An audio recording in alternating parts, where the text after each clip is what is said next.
नमस्कार, आप देख रहे हैं एनडी स्पेशल और मैं हूं आपके साथ सुनील विश्वकर्मा।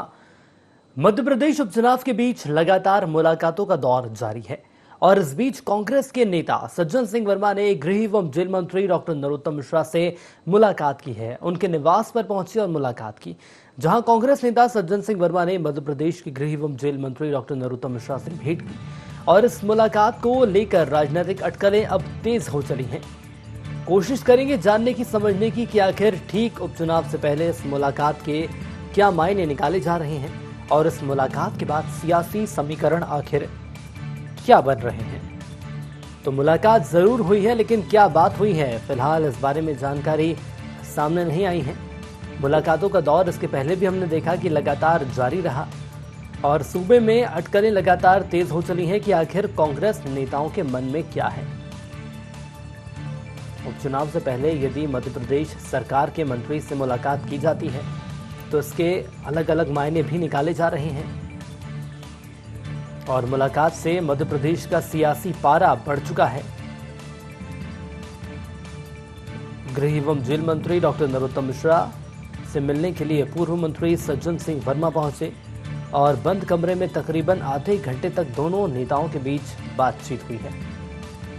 दोनों नेताओं ने इसे सामान्य मुलाकात बताया है। हालांकि पूर्व मुख्यमंत्री कमलनाथ के बेहद करीबी सज्जन सिंह वर्मा माने जाते हैं।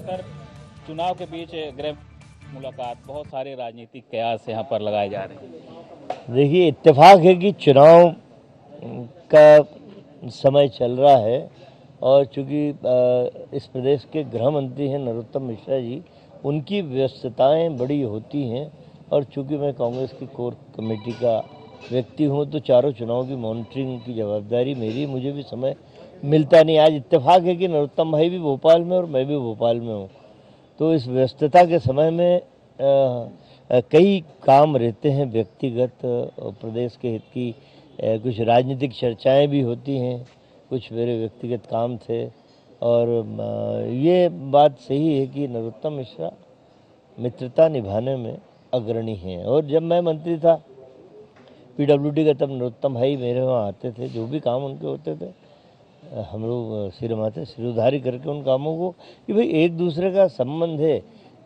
कई बातें राजनीतिक के ऊपर उठ के सोचना विचारना पड़ती है और कार्य रूप देना पड़ती है, तो वो है।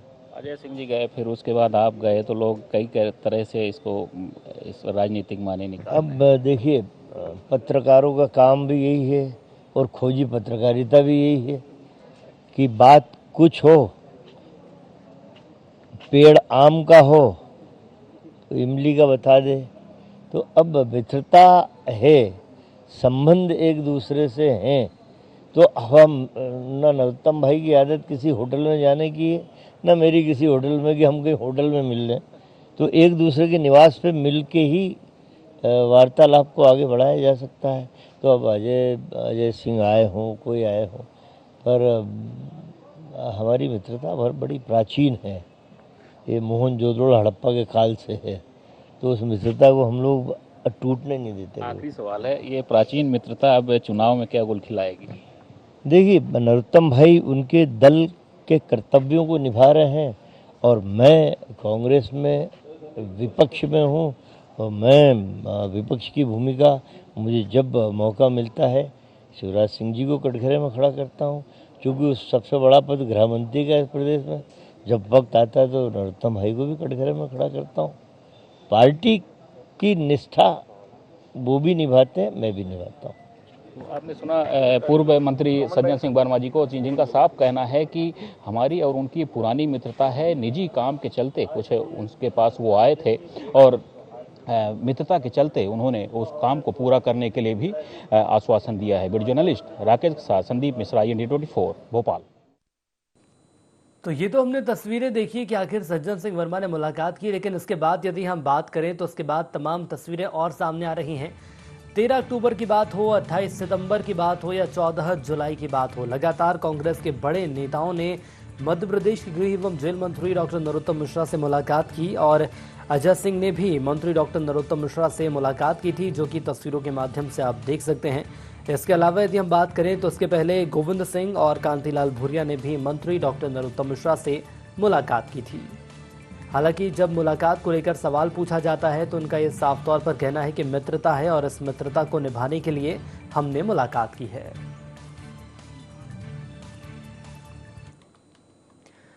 तो मध्य प्रदेश में उपचुनाव के बीच लगातार मुलाकातों का दौर जारी है। मध्य प्रदेश के गृह एवं जेल मंत्री डॉक्टर नरोत्तम मिश्रा से सज्जन सिंह वर्मा ने मुलाकात की है, लेकिन राजनीतिक मायने आखिर इस मुलाकात के क्या निकाले जा सकते हैं? आखिर क्यों मुलाकात हुई है, वो भी ठीक उपचुनावों से पहले?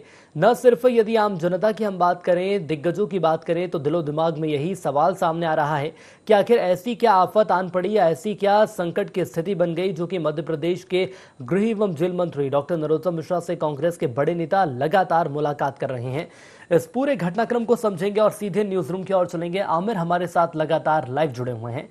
आमिर, सबसे पहले तो मैं यही जानना चाहूंगा, कांग्रेस के बड़े नेताओं की बात कर लें, भले ही अजय सिंह की बात करें, गोविंद सिंह की बात करें या कांतिलाल भूरिया की बात करें, और उसके बाद अब इस क्रम को आगे बढ़ाया है सज्जन सिंह वर्मा ने, जिन्होंने गृह एवं जेल मंत्री डॉक्टर नरोत्तम मिश्रा से मुलाकात की है।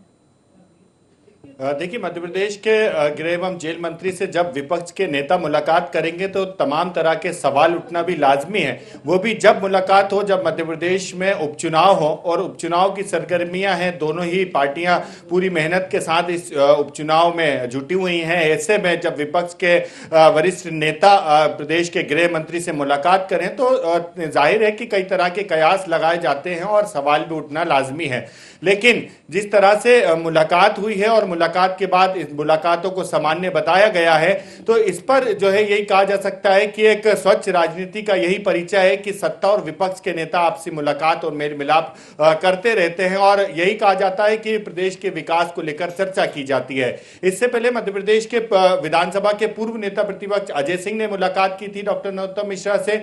उसके बाद वरिष्ठ कांग्रेस के नेता डॉक्टर गोविंद सिंह ने मुलाकात की थी। इससे पहले जो है कांतिलाल भूरिया और जयवर्धन सिंह ने भी मध्य प्रदेश के गृह एवं जेल मंत्री डॉक्टर नरोत्तम मिश्रा से उनके निवास पर पहुंचकर मुलाकात की थी और इस मुलाकात को सामान्य मुलाकात बताया था और यह भी कहा था कि क्षेत्र के विकास को लेकर, क्षेत्र की समस्याओं को लेकर उनसे मुलाकात की गई है और यह भी कहा था कि जल्द उन समस्याओं का निराकरण होगा, ऐसा उन्होंने आश्वासन दिया है। लेकिन आज सज्जन सिंह वर्मा की मुलाकात की बात करें तो उन्होंने यही कहा कि दोस्ती निभाने में डॉक्टर नरोत्तम मिश्रा का कोई तोड़ नहीं है और यही जवाब डॉक्टर गोविंद सिंह ने भी मुलाकात के बाद कहा था कि हमारी पुरानी दोस्ती डॉक्टर नरोत्तम मिश्रा से है और मुलाकात होती रहती हैं, क्योंकि जब दोस्ती है तो जाहिर है कि मुलाकातें भी होंगी। मुलाकातें होंगी तो प्रदेश की सियासत के साथ में क्षेत्रीय विकास को लेकर भी चर्चा की जाती है।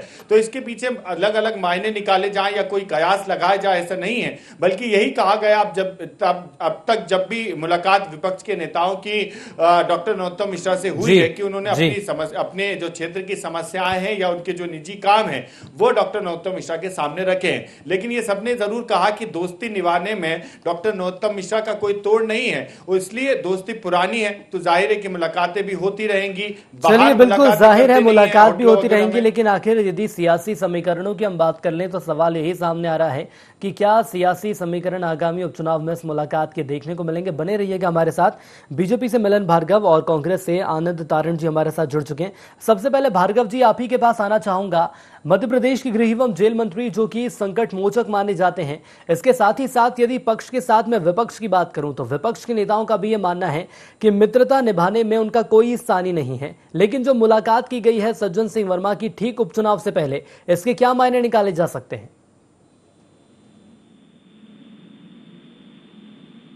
मिलन जी, मेरी आवाज पहुंच रही है आप तक? हेलो मिलन जी, मेरी आवाज पहुंच रही है आप तक? हाँ, आपकी आवाज आ रही है सुनील भाई? मेरी आवाज आप तक पहुंच रही है? जी बिल्कुल सर, आपकी आवाज मुझ तक पहुंच रही है और इसी के साथ सवालों का सिलसिला शुरू करते हैं।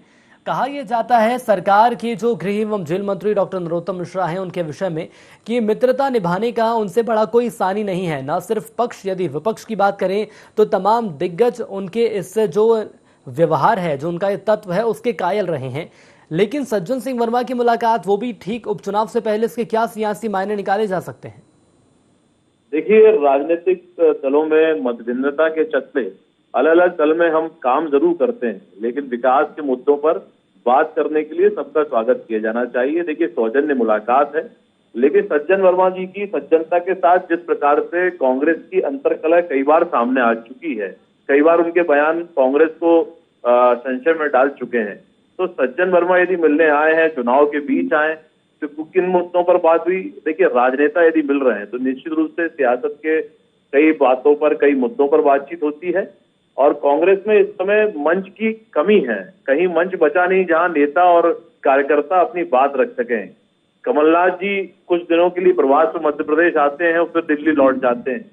दिल्ली में भी कांग्रेस का राष्ट्रीय अध्यक्ष अब कोई बचा नहीं। कांग्रेस के तमाम नेता सवाल उठा रहे हैं कि पूर्णकालिक अध्यक्ष चाहिए, लेकिन देखिए दुर्भाग्य इस राजनीति में 100 वर्ष पुरानी पार्टी का ये हाल हो गया, वहां एक पूर्णकालिक अध्यक्ष की नियुक्ति नहीं हो पा रही है। जी। तो मंचों की कमी के कारण तमाम वो नेता, उनकी छटपटाहट है, उनकी बातचीत है। तो क्या मिलन जी, आपका ये मानना है कि मंचों की कमी है, इसलिए मध्य प्रदेश के गृह एवं जेल मंत्री डॉक्टर नरोत्तम मिश्रा से मुलाकात की जा रही है, वो भी मित्रता के मंच पर?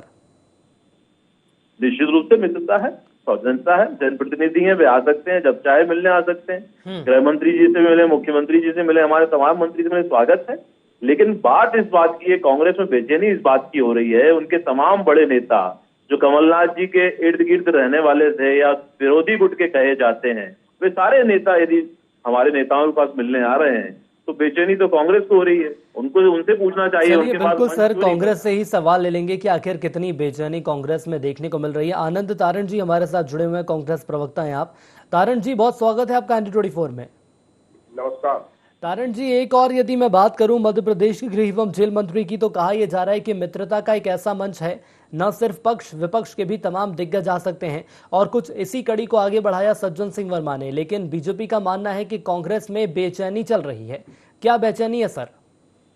अब ये बेचैनी तो ये खुद बताएंगे भाई। कोई मंत्री है, मंत्री जनता के लिए है, जनता के द्वारा है, जनता ने चुना है उसको, पार्टी ने बनाया, वो अलग बात है। लेकिन जब मंत्री है तो कोई भी जनप्रतिनिधि उसके पास जाएगा, अपने काम के लिए जाएगा, अपने क्षेत्र के काम के लिए जाएगा। तो इसमें भारतीय जनता पार्टी के लोग ये सब चीजें क्यों देख रहे हैं? कांग्रेस तो वैसे भी महासमुद्र है। अच्छा, डर पता नहीं क्यों है, क्योंकि मंत्री जी निश्चित रूप से उस क्षेत्र में अकेले पड़ गए हैं। तो जो हमारे नेता थे वो चले गए भाजपा में, अब उनके कारण वो इतना, उनका कद इतना बड़ा है कि बाकी सब लोग उस क्षेत्र के बड़े से बड़े जो नेता थे ग्वालियर अंचल के, वो छोटे पड़ गए। तो ये आपका क्या सर अप्रत्यक्ष रूप से ये कहना है कि बीजेपी में डर है? हाँ, क्यों नहीं हो सकता? बीजेपी को डर हो सकता है ना, नहीं तो ये किस सब बात का डर है सर? किस बात का डर है बताइए? बात इसलिए नहीं करते क्योंकि जो मंत्री है, मंत्री के पास कोई विधायक जाएगा या जनप्रतिनिधि जाएगा तो वो एक काम के लिए जाता है, एक सामान्य प्रक्रिया है। चाहे हमारे अजय सिंह जी गए या दूसरे नेता भी गए उनके पास, या वो उनके पास जाओ तो सौजन्य भेंट सब आपस में होती रहती है एक दूसरे से। ये सर मेरे सवाल का जवाब नहीं है। मेरा सवाल तो ये है कि आपने ये बोला कि डर है, तो डर किस बात का ये बताइए। नहीं, डर किसको है? आप ही तो कह रहे हैं सर। भाजपा को डर हो सकता है क्योंकि वो निश्चित रूप से मुख्यमंत्री की लाइन में लगे हैं, काफी टाइम से उन्हें चांस मिल नहीं पा रहा है। और चलिए ठीक है, रोकना चाहूंगा। गौरव चतुर्वेदी जी हमारे साथ जुड़ चुके हैं, वरिष्ठ पत्रकार हैं। उसके बाद में आपके पास आऊंगा और डर की परिभाषा को परिभाषित आप जरूर कीजिएगा। गौरव चतुर्वेदी जी इस बीच हमारे साथ जुड़ चुके हैं, वरिष्ठ पत्रकार हैं। सर, बहुत स्वागत है आपका ND24 में। जी नमस्कार। गौरव जी, आखिर ठीक उपचुनाव से पहले इस मुलाकात के क्या मायने निकाले जा सकते हैं? कांग्रेस के बड़े नेताओं की यदि मैं बात कर लूं तो अजय सिंह, गोविंद सिंह, कांतिलाल भूरिया और अब जाकर सज्जन सिंह वर्मा, जिन्होंने मध्य प्रदेश गृह एवं जेल मंत्री से मुलाकात की है। देखिए, सज्जन सिंह वर्मा विधायक भी हैं और क्षेत्र के काम भी रहते हैं, उनके इस संदर्भ में भी देखा जा सकता है। और सज्जन सिंह वर्मा जिस गुट को बिलोंग करते हैं, क्योंकि वो कमलनाथ जी के सबसे खास व्यक्तियों में गिने जाते हैं, इसलिए किसी भी प्रकार की राजनीतिक कयासबाजी लगाना उचित नहीं होगा। एक सौजन्य मुलाकात के तौर पर मैं इसे मानता हूं। जी ठीक है सर, आपका ही कहना सौजन्य मुलाकात है। मिलन भार्गव जी, आपके पास मैं आना चाहूंगा। आनंद तारण जी को आपने सुना सर, उन्होंने डर की परिभाषा हमें बताई है।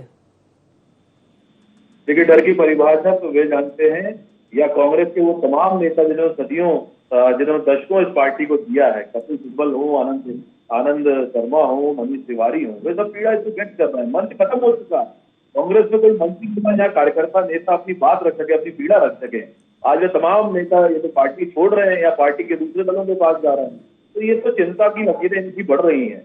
इनको तय करना होगा, इस कमलनाथ जी पद छोड़ें, 2 पदों पर काबिज लेकर वे जिस प्रकार से प्रवासी पक्षी की तरह यहाँ मध्य प्रदेश में आते हैं और कुछ दिन बाद में दिल्ली लौट जाते हैं या अज्ञातवास में चले जाते हैं।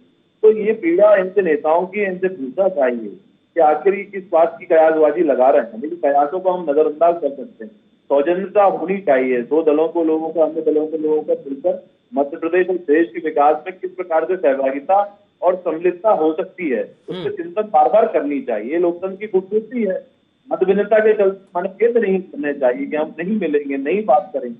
देखिए, मतों के लिए हम अलग अलग तरीके से अपनी बात रख सकते हैं, लेकिन जिस प्रकार से सरकार के नुमाइंदे से मिलना, सरकार के प्रतिनिधि से मिलना जनप्रतिनिधि का कर्तव्य भी है और अधिकार भी है, तो वो सौजन्यता बनी रहनी चाहिए। लेकिन जिस प्रकार से राजनीतिक उथल पुथल कांग्रेस पार्टी में मची है, उसको भी नहीं नकारा जा सकता। ये बार बार इसके तमाम नेताओं के बयान से निकल चुका है। और सज्जन वर्मा तो बड़ी सज्जनता के साथ कई बार खुलासे करते रहते हैं। अरुण यादव जी को घर और अपने कृषि क्षेत्र में जाने तक, लौटने तक की उन्होंने बात कह दी। वो अरुण यादव जो मध्य प्रदेश कांग्रेस के अध्यक्ष हैं, तो सज्जन वर्मा जी आए हैं तो बहुत सज्जनता के साथ उन्होंने कई मुद्दों पर बात की होगी और आने वाले वक्त में वो कई मुद्दे रखेंगे भी। और सज्जन जी यदि कुछ बोल रहे हैं तो कमलनाथ जी के मंत्र के अनुरूप ही बोल रहे हैं, विपरीत जाके कुछ भी नहीं बोलते हैं, क्योंकि कहीं ना कहीं वे राइट हैंड कहे जाते हैं। तो ये आनंद जी को बताना होगा कि आखिर अरुण यादव जी खेती किसानी करें या सज्जन जी की बात जो बोलते हैं वो कमलनाथ जी की बात है या नहीं, ये उनको बतानी होगी। और एकजुट, यदि ये नेता एकजुट है तो एक मंच पर आकर के एकजुटता दिखाएं। अजय सिंह जी दिखाएं, दिलीप कचौरी जी दिखाएं, दिग्विजय सिंह जी दिखाएं, अरुण यादव जी दिखाएं, क्यों ये अलग अलग गुटों में बटे हुए नजर आते हैं। चलिए सर, सवाल आपने उठाया, जवाब इसका ले लेते हैं आनंद जी से। आनंद जी क्या कहेंगे? हमारे यहाँ सब एक है और एक रहेंगे। इन लोगों को पता नहीं कौन सा तकलीफ हो जाती, क्या था। तो दूसरा एक बात और है, ये विकास से भग रहे हैं। भारतीय जनता पार्टी के लोग विकास से दूर भटकते हैं और बातें करते हैं, कांग्रेस के ऊपर आरोप प्रत्यारोप लगाते हैं, कांग्रेस के नेताओं पर लगाते हैं। विकास कहाँ है भाई? कहाँ है 17 साल का शासन भारतीय जनता पार्टी का? आज पूरे मध्य प्रदेश में अराजकता का माहौल है, चारों ओर बदायबाज है, महंगाई चरम सीमा पे, बेटियों का बलात्कार हो रहा है, किसान परेशान, मजदूर परेशान, कर्मचारी परेशान, हमारी बहनें परेशान। मतलब ऐसा कोई सा क्षेत्र नहीं है लोग परेशान ना हो। लेकिन आनंद जी, यदि इतने ही मुद्दे हैं विपक्ष के पास, तो विपक्ष इन मुद्दों को लेकर सड़क पर क्यों नहीं नजर आता? बिल्कुल बिल्कुल सड़क पे आ रहे हैं। कोई बात भी क्या बोल नहीं है। देखिए, धार्मिक मंच पे राजनीतिक बातें करनी, उपचुनाव में कौन से मुद्दे लेकर उतर रहे हैं सर सड़क पर आप? अभी हमारे यहाँ देखो, आज महिला कांग्रेस ने आंदोलन करा हाथी के विरोध में, किसान अभी पेट्रोल पे हो रहे, हर चीज तो हो रहा है, किस चीज से नहीं कर रहे हैं। लेकिन अब आप लोग तो, हम पता नहीं कौन से चश्मे से आप देख रहे हैं। हम लोग नहीं, हम तो कोई भी चश्मे से नहीं देख रहे सर। हम तो यही जानना चाह रहे हैं कि जनता क्या चाहती है।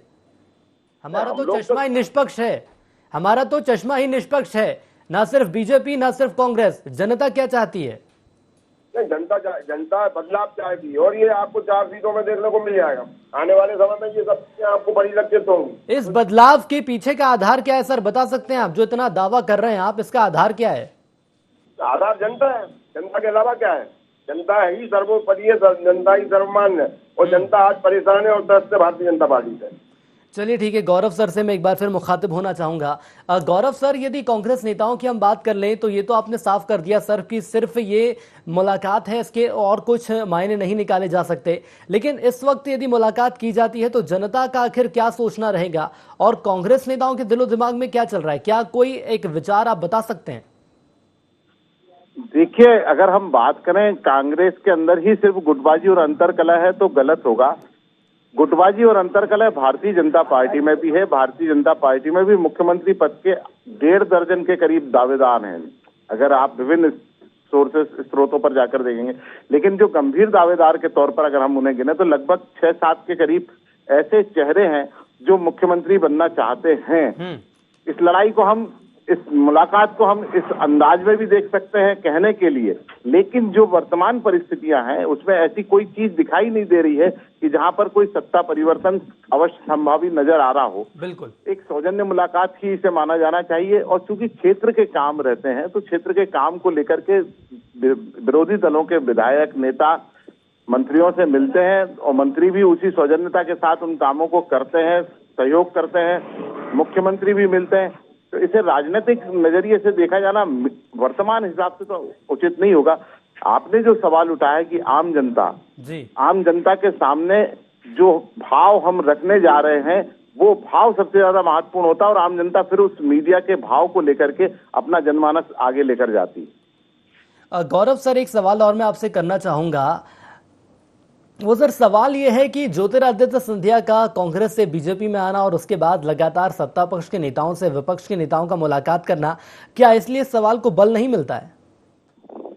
नहीं, देखिए, ये बात बिल्कुल सही है कि हमने वो घटनाक्रम भी देखा है मध्य प्रदेश में जब बहुत सारे नेता कांग्रेस छोड़कर भाजपा में चले गए, भाजपा छोड़कर कांग्रेस में भी आए। चुनाव के समय इस तरीके की मुलाकातें भी सवाल खड़ी करती हैं, लेकिन बात वही होती है कि आम जनता के समक्ष मीडिया क्या प्रस्तुत कर रहा है, किस भाव को रख रहा है। बहुत अंदरूनी बात अभी तक सामने नहीं आई है, ना नरोत्तम मिश्रा जी ने खुलकर बोला है और ना सज्जन सिंह वर्मा ने खुलकर बोला है जी।